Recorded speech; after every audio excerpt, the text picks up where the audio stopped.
Hello everyone, नमस्कार। Start करते हैं दोस्तों आज 15 अप्रैल का एडिटोरियल। देखते हैं कि क्या है आज के एडिटोरियल में मेन। लेकिन एडिटोरियल स्टार्ट करने से पहले मैं आपको बताना चाहूंगा कि दोस्तों सबसे पहले हम लोग वोकैबुलरी करते हैं, तो आज भी वहीं से स्टार्ट करेंगे। वो वोकैबुलरी जो कि एडिटोरियल में यूज होती हैं, आप पहले इन वोकैबुलरी को रीड कर लेंगे, इन्हें अच्छे से देख लेंगे, समझ लेंगे, और जब हम इनको यूज करेंगे एडिटोरियल में तो इनके मीन को निकालने की कोशिश करेंगे उन सेंटेंसेस के साथ। राइट एवरीवन, ये वोकैबुलरी एक्चुअल में जो सेंटेंसेस होते हैं उनकी अंडरस्टैंडिंग को सिंपल कर देती हैं। यदि आपको मीनिंग आते हैं तो बहुत बढ़िया बात है, कॉन्ग्रेचुलेशन। यदि नहीं आते हैं तो please read them, write them and then try to use them in the sentence. Right, चलिए तो स्टार्ट करते हैं। लेकिन वही बात, स्टार्ट करने से पहले यहाँ पे जितने भी मेरे दोस्त नए हैं या जिन्होंने इस चैनल को सब्सक्राइब नहीं किया है, सो प्लीज दोस्तों do subscribe, do like and do share. आप सब्सक्राइब जरूर करें, शेयर करें और लाइक करें, और हाँ, फीडबैक देना ना भूलें। दोस्तों फीडबैक जरूर दिया करें, आपको ये कंटेंट कैसा लगा, या आपको जो एडिटोरियल मैंने बताया, जो मैंने आपको इसके बारे में एक थॉट प्रोसेस दिया, आपको जैसा भी लगा आप प्लीज मुझे बताएं। ठीक है, तो चलिए बिना देरी किए हुए स्टार्ट करते हैं आज का एडिटोरियल, और स्टार्ट करते हैं वोकैबुलरी से।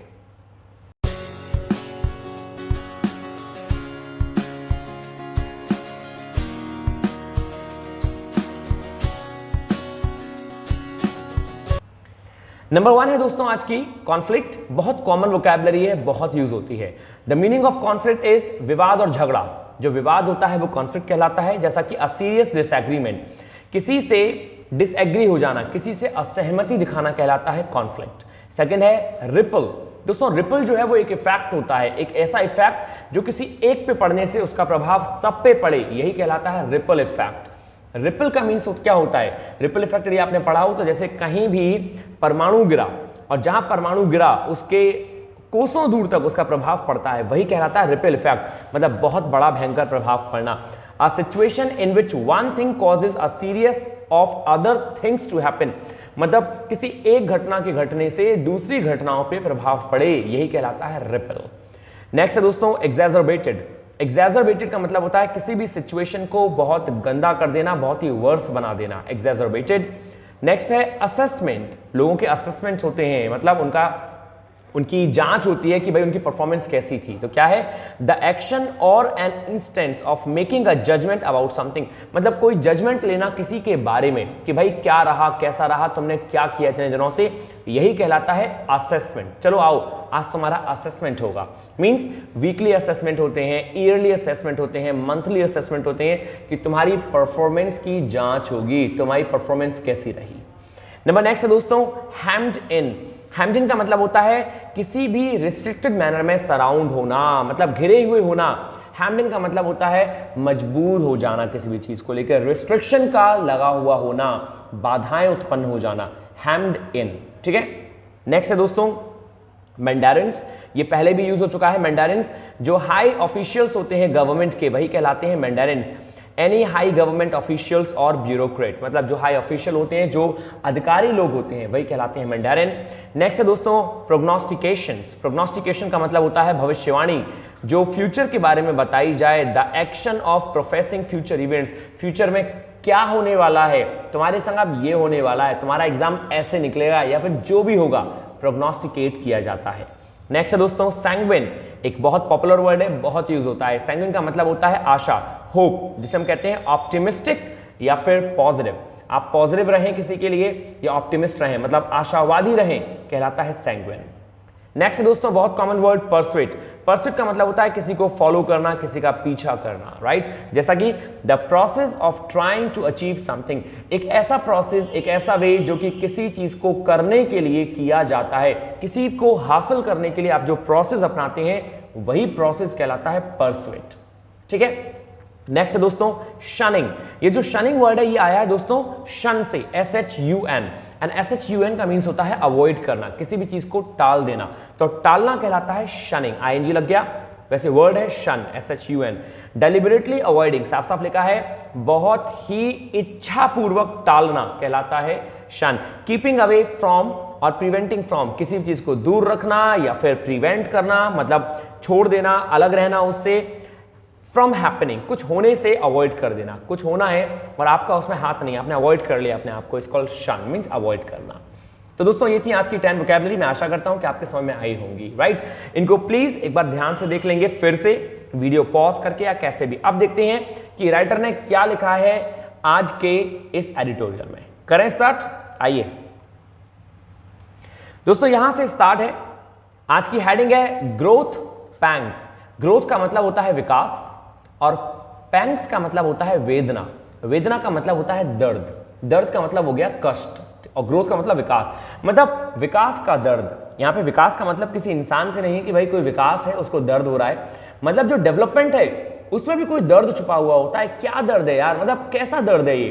कोई विकास है और किसी भी चीज के डेवलपमेंट में जो दर्द होता है, बढ़ने में जो दर्द होता है, जैसे कोई एग्जाम की तैयारी करता है कोई स्टूडेंट, तो भाई हम बैंकिंग की तैयारी कर रहे हैं, एनडीए सीडीए से एसएससी की तैयारी करते हैं, तो वो जो प्रोसेस है आगे बढ़ने का, उस समय हमें बहुत सारे कष्ट झेलने पड़ते हैं, बहुत परेशानियां झेलनी पड़ती हैं, बहुत पैंग्स झेलने पड़ते हैं। तो वही राइटर शायद बताना चाह रहा है यहाँ पे कि ग्रोथ पैंग्स मतलब जो वृद्धि है, जो डेवलपमेंट है, उसके कुछ पैंग्स, उसके कुछ दर्द और कष्ट।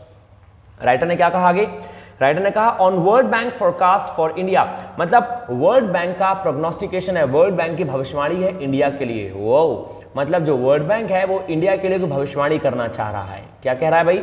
सम हेडलाइन इंडिकेटर्स में बी शाइनिंग, हो सकता है कि कुछ हेडलाइंस ऐसी हो जो शाइन कर रही हो, जो बहुत चमकदार हो, जो बहुत पॉजिटिव न्यूज दे रही हो, लेकिन बट द रिकवरी इज, जो रिकवरी है मतलब जितना भी अभी तक हानि हुई है, चाहे यूक्रेन और रशिया के वॉर से और या फिर मैं कहूं जो इन्फ्लेशन बढ़ रहा है उससे, जो रिकवरी है इज स्टिल रैग्ड, मतलब वो अभी बहुत गरीबी में है, बहुत पीछे है, एंड वल्नरेबल, और वो बहुत घायल अवस्था में है, मतलब बहुत कमजोर है। मतलब हो सकता है कि कुछ न्यूज हो आप पे, कुछ इंडिकेटर्स हो जो बहुत शाइन करते हुए हो, जो आपको लग रहा हो कि पॉजिटिव न्यूज देंगे, लेकिन भाई जो रिकवरी हो रही है ना वो अभी बहुत पीछे है, उसको टाइम लग जाएगा, वो बहुत रैग्ड है, मतलब घिसट घिसट के चल रही है, वो बहुत गरीबी में है, बहुत निर्दयी कंडीशन है उसकी, और वल्नरेबल है, मतलब बहुत कमजोर है। भाई किस चीज के बारे में बात कर रहा राइटर? तो आइए देखते हैं कि राइटर ने क्या कहा है इस पूरे पैसेज में। तो भैया वर्ल्ड बैंक की बात हुई तो वर्ल्ड बैंक से स्टार्ट करते हैं। यहां से स्टार्ट है आपका पैसेज। सेनेस ने कहा वर्ल्ड बैंक ने बताया है, पेयर्ड का मतलब होता है दोस्तों डिक्रीज करना, मतलब वर्ल्ड बैंक ने डिक्रीज की है 2022 की ग्रोथ प्रोजेक्शन को साउथ एशियन इकोनॉमीज को लेकर 6.6% कर दी है उसने वेडनेसडे को, जो उसने बताई थी, एस्टिमेट की थी 7.6% इन जनवरी में। मतलब वर्ल्ड बैंक ने जनवरी में 7.6% ग्रोथ की आशा की थी, लेकिन अब उसने वो कितनी कर दी है साउथ एशियन इकोनॉमीज के लिए? 6.6%। मतलब वर्ल्ड बैंक ने जो प्रोग्नोस्टिकेशन किया था, जो उसने भविष्यवाणी की थी, उसको घटा दिया है कि नहीं भाई सिचुएशन कुछ और हो गई है, तो अभी डेवलपमेंट इतना नहीं होगा। तो उसने साफ साफ कहा कि वेडनेसडे को 6.6% कर दी गई है 7.6% से। दोस्तों आगे क्या कहा? एम्फसाइजिंग, ये बात पे जोर देते हुए कि भैया जो पोस्ट पैंडेमिक है, मतलब पैंडेमिक के बाद की जो ग्रोथ है वो ऑलरेडी मतलब पहले से ही अनइवन और फ्रेजाइल थी, मतलब वो अनइवन मतलब बैलेंस नहीं थी और कमजोर थी बिफोर, कब से पहले? रशिया और यूक्रेन के कॉन्फ्लिक्ट बढ़ने से पहले, मतलब रशिया और यूक्रेन के बीच में जो कॉन्फ्लिक्ट पैदा हो गया और उससे जो चैलेंजेस आ गए हैं हमारे सामने, उससे पहले ही जो सिचुएशन थी वो खराब चल रही थी, राइट। तो इसका दबाव आप ये नहीं देंगे कि केवल रशिया यूक्रेन के वॉर से हुआ है। रशिया यूक्रेन का वॉर थोड़ा सा उसने नमक मिर्च का काम कर दिया है, लेकिन परिस्थितियां तो भैया पोस्ट पैंडेमिक से, मतलब पैंडेमिक से ही चल रही थी, पैंडेमिक के बाद से ही चल रही थी।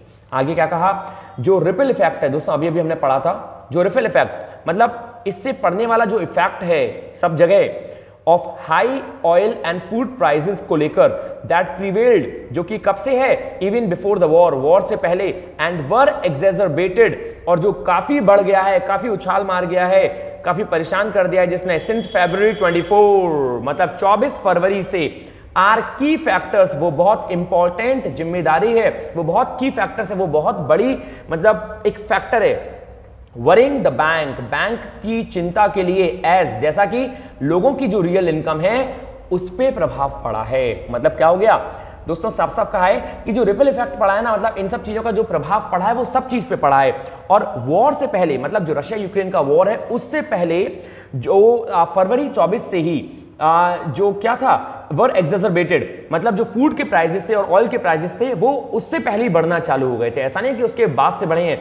रशिया और यूक्रेन के वॉर से पहले फूड प्राइसेस और ऑयल के प्राइसेस उससे पहले ही बढ़ना चालू हो गए, और ये बैंक के लिए एक की फैक्टर बन गया है वरी होने का। मतलब बैंक्स के लिए बहुत गंदा फैक्टर बन गया है, बहुत ही इंपॉर्टेंट फैक्टर बन गया है कि भैया ये जो लोगों की रियल इनकम है ये हिट हो रही है, इससे इस पे प्रभाव पड़ रहा है। क्या करने से? ये जो फूड प्राइस और ऑयल के प्राइसेस हाई हो गए हैं, जो आसमान छू रहे हैं उनसे, राइट। नंबर नेक्स्ट दोस्तों, यहाँ पे राइटर अपनी वेदना व्यक्त कर रहा है। राइटर बड़ा परेशान है इसमें कि भाई क्या क्या हो गया है। आगे क्या कहा गया? इंडिया की जो जीडीपी है, द बैंक रैकन्स, बैंक जो है India GDP, the bank reckons, bank गणना करती है इंडिया के जीडीपी के लिए, मे नाउ ग्रो बाय 8%, वो 8% से ग्रो कर सकती है 2022-23 में, ना कि 8.7% से। मतलब पहले जो इकोनॉमिस्ट जो है, बहुत महान इकोनॉमिस्ट हैं, अर्थशास्त्री, उन लोगों ने पहले ये बात सोची थी कि भैया 8.7% बढ़ेगी, लेकिन अब सब अपनी जो इकोनॉमी की परसेंटेज है, जो प्रोग्नोस्टिकेशन है, उसको कम कर रहे हैं। तो उन्होंने कहा 8% होगी, भैया 8.7% नहीं होगी। जैसा कि 8.7% पहले क्या किया गया था, फोरकास्ट किया गया था, बिफोर ड्रॉपिंग फर्दर टू 7.1%, मतलब इससे पहले जो ये ड्रॉप कर रहा था फर्दर 7.1% 2023 से 24 में। मतलब क्या हुआ इसका दोस्तों? सिंपल सा हुआ कि 2022 से 23 में 8% हो गई। कहां से? नॉट 8.7%, ना कि 8.7%, as it had earlier forecast, जैसा कि पहले फोरकास्ट हुई थी, बिफोर ड्रॉपिंग फर्दर, मतलब ड्रॉप होने से, मतलब 7.1% 2022 से 23 में दोस्तों 8% बताई गई है, लेकिन उसने कहा है कि 2023 से 24 में जो होगी वो 7.1% रह जाएगी। मतलब इससे पहले कि ये ड्रॉप हो, आगे जो है ये इकोनॉमी जो है और ड्रॉप होगी, जो ग्रोथ है कितनी, 7.1% 2023 से 24 में, और 22 में कितनी रहेगी, 22 से 23 में 8% रहेगी। तो दोस्तों ये ध्यान रखिएगा। आगे क्या कह रहा है कि जो बैंक के चीफ इकोनॉमिस्ट हैं उन्होंने कह दिया है, has said their overall assessment, the bank's chief economist has said that कि their overall assessment is that, कि उनका जो पूरा का पूरा असेसमेंट है, जो गणना है, जो उन्होंने इन्वेस्टिगेशन किया है, वो क्या है कि जीडीपी की जो ग्रोथ है वो एक्चुअली 1.3% लोअर हुई है पॉइंट, और या फिर टोटल में 7.4%, मतलब 1.3% से लोअर हुई है या टोटल 7.4% रह गई है। बट लेकिन वो ये बात कहने से बचते हैं, but they refrained from making an adjustment, लेकिन वो ये एडजस्टमेंट करने से बचते हैं, वो बच रहे हैं, रेफ्रेन कर रहे हैं ऑफ दैट मैग्नीट्यूड, उस प्रभाव को। मैग्नीट्यूड का मतलब क्या होता है? प्रभाव। इन देयर हेडलाइन प्रोजेक्शन, वो जो प्रोजेक्ट करते हैं ना, वो जो भविष्यवाणी करते हैं, वो जो बताते हैं कि इकोनॉमी ये रहेगी वो रहेगी, वो इन बातों को करने से बच रहे हैं due to some positive surprise, क्योंकि उनके सामने कोई पॉजिटिव सरप्राइज भी है, पॉजिटिव बात भी है इन रीसेंट डेटा, इस रीसेंट डेटा को लेकर, सच है जैसा कि स्ट्रॉन्ग डिजिटल सर्विसेज एक्सपोर्ट, मतलब उनके सामने जो डिजिटल सर्विसेज एक्सपोर्ट्स हैं वो स्ट्रॉन्गनेस में है। तो उनको लगता है कि हाँ शायद हो सकता है कि जो डिजिटल सर्विसेज हैं उसके कारण ग्रोथ जो है वो थोड़ी बढ़ जाए। तो हम रियल प्रोजेक्शन नहीं कर सकते हैं, इसलिए वो क्या कर रहे हैं, वो रिमेन कर रहे हैं अपने आप को, वो बच रहे हैं, जैसे कि इसमें एक वर्ड दे रखा था रिफ्रेन्ड, वो बच रहे हैं रियल एडजस्टमेंट करने से। एडजस्टमेंट का मतलब परसेंटेज की गणना करने से कि हाँ इतनी ही रहेगी। So they are trying to put themselves behind the curtains, कि हाँ ठीक है भाई हम रियल प्रोजेक्शन अभी नहीं करेंगे, राइट। नंबर नेक्स्ट दोस्तों, द टिपिट पोस्ट कोविड रिकवरी, जो धीरे धीरे, टिपिट का मतलब होता है दोस्तों स्लोली, जो टिपिड धीरे धीरे पोस्ट कोविड, मतलब कोविड के बाद की जो रिकवरी है भारत के हाउस होल्ड कंजम्पशन की में विल बी फर्दर हैम्ड इन, वो आगे बहुत ज्यादा बाधित हो जाएगी बाय हाई इन्फ्लेशन के कारण, बहुत महंगाई के कारण, और जो इनकम्प्लीट लेबर मार्केट रिवाइवल है उसके कारण भारत की जो हाउस होल्ड कंजम्पशन है उस पर बहुत बड़ा प्रभाव पड़ेगा। दोस्तों इनकम्प्लीट लेबर मार्केट रिवाइवल का मतलब क्या हो गया? रिवाइवल का मतलब हो गया जीवित होना, इनकम्प्लीट का मतलब हो गया अधूरा, लेबर मार्केट का मतलब हो गया जो मजदूर वर्ग है। जैसा कि आपने देखा था कि पैंडेमिक में लेबर अपने घर चली गई थी, तो अभी भी लेबर जो है वो पूरी तरह वापस नहीं हुई है। तो वही कहना चाह रहा है राइटर कि इनकम्प्लीट लेबर मार्केट रिवाइवल जो है, मतलब अभी तक जो कंप्लीट रिवाइवल नहीं हुआ है मार्केट में लेबर का, उसका प्रभाव, और इसी का नहीं बल्कि जो बढ़ती हुई महंगाई है उस इन दोनों का प्रभाव किस पे पड़ेगा? हाउस होल्ड कंजम्पशन पे। जो लोग हाउस होल्ड कंजम्प कर रहे हैं चीजों को, उन पे ज्यादा प्रभाव पड़ेगा उन लोगों पर। आगे उसने क्या कहा? मोर इंपॉर्टेंटली, सबसे ज्यादा अधिक जो इंपॉर्टेंट चीज है, सबसे अधिक इंपॉर्टेंट चीज क्या है? A nowcast of high frequency indicators, जो प्रोग्नोस्टिकेशन है, जो भविष्यवाणी है अब की, कि जो हाई फ्रीक्वेंसी इंडिकेटर्स हैं बाय बैंक्स मैंडेरियंस, बैंक मैंडेरियंस के द्वारा, मैंडेरियंस का मतलब क्या होता है, बैंक के वो लोग जो ऑफिशियल पोस्ट पे बैठे हैं उनके द्वारा वो सजेस्ट करते हैं इंडिया की ग्रोथ जो है was already experiencing a relative slowdown, कि भैया इंडिया की जो ग्रोथ है वो तो पहले से ही स्लो डाउन फील कर रही थी, पहले से ही स्लो थी। In the January to March 2022 quarter, जनवरी से लेके जो मार्च 2022 की तिमाही थी, क्वार्टर थी, उसमें ही जो इंडिया की ग्रोथ है वो स्लो डाउन महसूस कर रही थी, वो बहुत धीमे चल रही थी। कंपेयर्ड, इस चीज के कंपैरिजन किया गया है प्रीवियस क्वार्टर से, जो पिछली तिमाही है उनसे कंपेयर किया गया और बताया गया है कि भैया जो 2022 जनवरी से मार्च गया है इसमें भी इकोनॉमी जो है वो बहुत धीमी चल रही थी, वो कोई तेज नहीं थी। तो ऐसा नहीं है कि हम कुछ गलत कह रहे हैं, मतलब इकोनॉमी तो भैया धीमी थी। इंडियाज रिकवरी वेरीज, इंडिया की जो रिकवरी है वो वेरी करती है, मतलब वेरी का मतलब क्या हो गया, वो फ्लक्चुएट करती है वाइडली, बहुत बड़े तौर पे अक्रॉस सेक्टर्स, अलग अलग सेक्टर्स में, और मैन्युफैक्चरिंग रिमेन्स, और जो मैन्युफैक्चरिंग है वो रहती है ट्रबल्ड, मतलब मैन्युफैक्चर जो है इंडिया का वो बहुत इस समय परेशानी में है ड्यू टू वीक डिमांड। किस कारण से वीक डिमांड, मतलब लोग जो है, इंसान जो है वो डिमांड नहीं कर रहा है किसी भी चीज की, एंड इंक्रीजिंग इनपुट कॉस्ट, और जो इनपुट जो कॉस्ट है, जो लागत मूल्य है वो जो है बढ़ती जा रही है। मतलब कोई भी काम करना है उसके लिए भाई जो सामान खरीदना पड़ेगा तो उसकी लागत तो बढ़ती जा रही है, और जो लोग डिमांड करते हैं, हम जिस लिए सामान बना रहे हैं वो लोग डिमांड नहीं कर रहे। तो भैया जो मैन्युफैक्चरिंग लोग हैं ना, जो मैन्युफैक्चरिंग कंपनीज हैं, उनके भी तोते उड़े हुए हैं इस समय, वो भी बेचारे बड़े परेशान हैं कि भाई क्या किया जाए। तो बहुत ज्यादा यही राइटर ने कहा कि भाई जो इंप्रूवमेंट है, जो विकास था वहां पे, वो क्या है, पैंग है, मतलब वो बड़ी वेदना में है कि विकास करना भी चाह रहे हैं लेकिन करें कैसे, दोनों तरफ से नैया जो है वो डूबी हुई है। आगे क्या कहा, दिस इज बोर्न आउट, ये चीज सामने आती है, ये चीज दर्शाती है by the latest industrial output data, मतलब ये जो चीज इंडिकेट हुई है, ये जो चीज सामने आई है, किसके द्वारा आई है, जो अभी अभी इंडस्ट्रियल आउटपुट डाटा आया है उस कारण ये हमें चीज सामने आई है कि ये सब जो चीजें हैं, ये स्थिति ऐसी बनी हुई है कि जो मैन्युफैक्चर है वो इस समय बहुत ट्रबल्ड में है, लेबर मार्केट आई नहीं है इस समय, हाई इन्फ्लेशन है। तो ये सारी चीजें अभी भी जो इंडस्ट्रियल आउटपुट डाटा आया है उसमें मालूम पड़ी है इकोनॉमिस्ट को कि भैया स्थिति जो है वो बहुत अलग चल रही है। राइट एवरीवन, आइए आगे क्या कहना चाह रहा writer.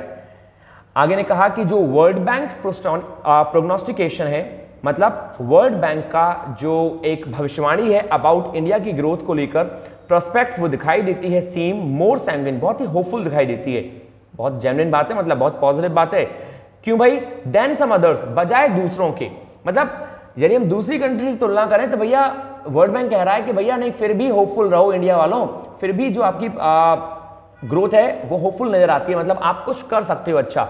The Asian Development Bank expects India's GDP for the year to rise, Asian Development Bank जो है वो आशा करता है कि इंडिया की जो जीडीपी ग्रोथ है वो 7.5% होगी, रिटेल इन्फ्लेशन ऑफ अराउंड 5.8% रहेगा, मतलब जो महंगाई है वो तो 5.8% रहेगी रिटेल में, और जो जीडीपी है वो 7.5% से ऊपर जाएगी, तो दैट्स गुड।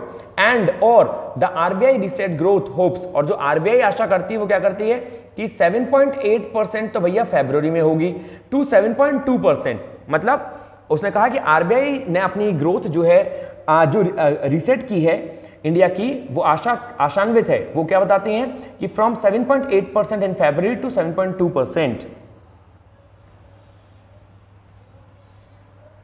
मतलब आरबीआई कह रही है कि 7.8% फरवरी में से 7.2% होगी वो, वाइल रेजिंग द इन्फ्लेशन, जबकि जो इन्फ्लेशन बढ़ेगा projection for the year more sharply from 4.5% to 5.7%। अरे बाप रे, मतलब उसने साफ साफ कहा, उन्होंने कहा भैया कि जो ग्रोथ है वो तो आशा ये की जाती है आरबीआई के द्वारा कि 7.8% फरवरी में से वो 7.2% हो जाएगी, राइट, और जो इन्फ्लेशन है, जो महंगाई बढ़ेगी वो भैया 4.5 से 5.7% हो जाएगी, मतलब दोनों ही चीजों में ग्रोथ होगी और दोनों ही चीजें थोड़ी अलग जा रही हैं। आगे क्या कहा, इकोनॉमिस्ट एक्सपेक्ट, जो अर्थशास्त्री हैं वो एक्सपेक्ट करते हैं, आशा करते हैं कि जो इन्फ्लेशन है, ये जो महंगाई है, टू ट्रेंड मच हायर, की काफी आगे बढ़ेगी या बढ़ रही है, इवन अबव 7%, 7% से भी अधिक in the first half of the year, मतलब पहले जो 6 महीने हैं उनमें तो भैया 7% बढ़ेगी ये जो महंगाई है, and well over the comfort threshold, और जो अब आगे कंफर्टेबिलिटी होगी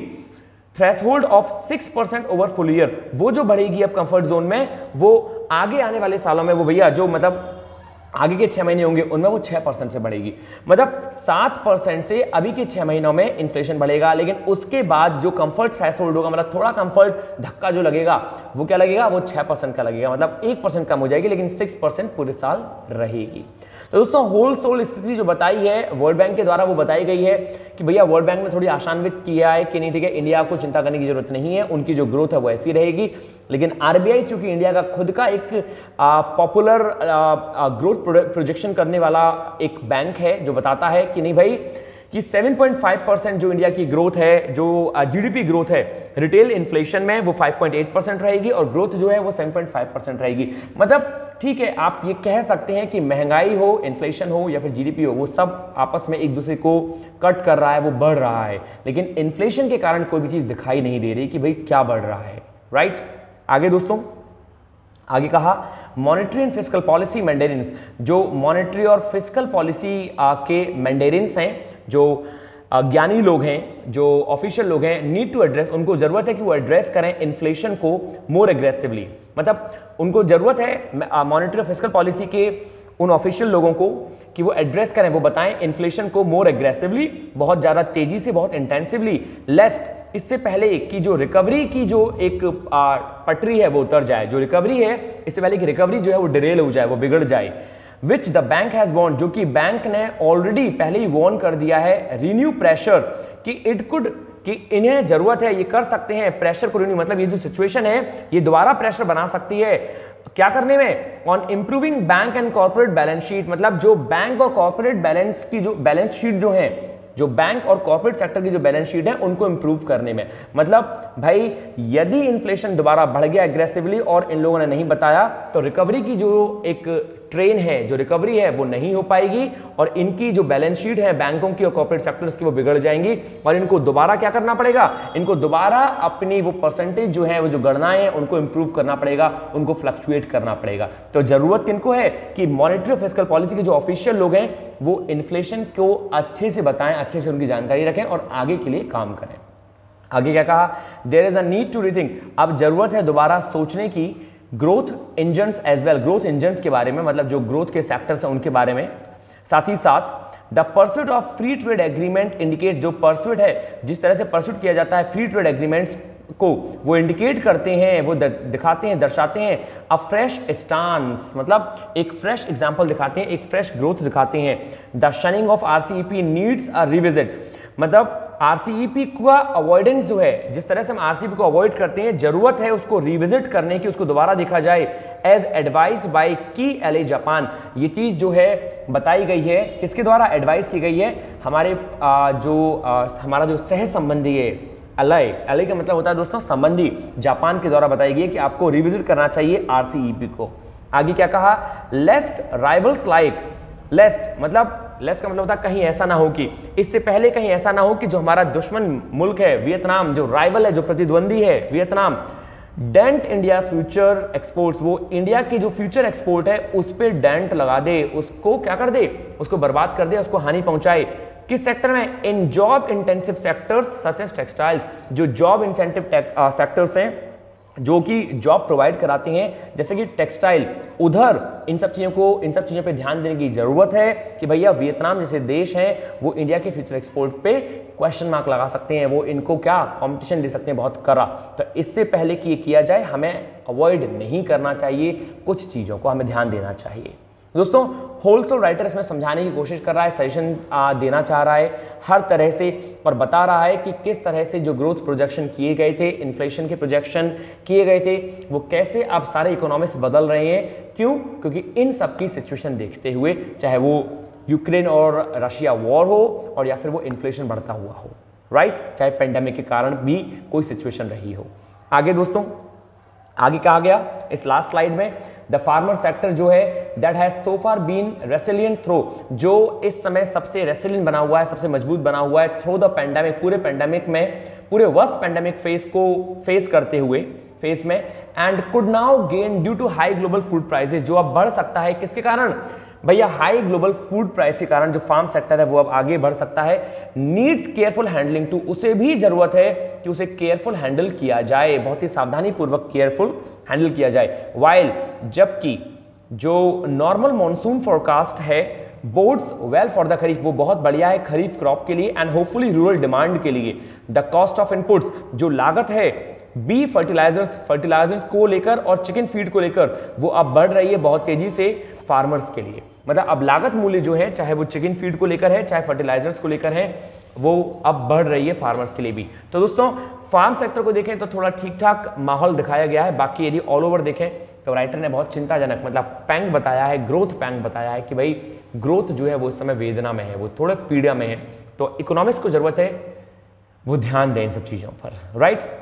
और हमें क्या जरूरत है भाई, हमें जरूरत है कि हम ध्यान से इन पैसेजेस को पढ़ें और हम इसका जिस्ट निकालें कि ये होल सोल समरी क्या हुई। तो दोस्तों आप में से जितने भी लोग इस चीज़ को देख पा रहे हैं कि आज का हमने जो पैसेज पढ़ा, जो हमने इकोनॉमिक देखी इंडिया की और बाहर से जो हमने कंपैरिजन देखा इस एडिटोरियल में, तो आपको मुझे, ये आपका आज का होमवर्क है दोस्तों कि आपको मुझे बताना है कि इस होल सोल पैसेज की समरी क्या रही, राइट। इस होल सोल पैसेज से आप क्या प्रोग्नोस्टिकेट करते हैं, क्या फोरकास्ट करते हैं, चाहे आप 2 लाइन में लिखें लेकिन प्लीज लिखिएगा जरूर। This is my humble request to you, right everyone.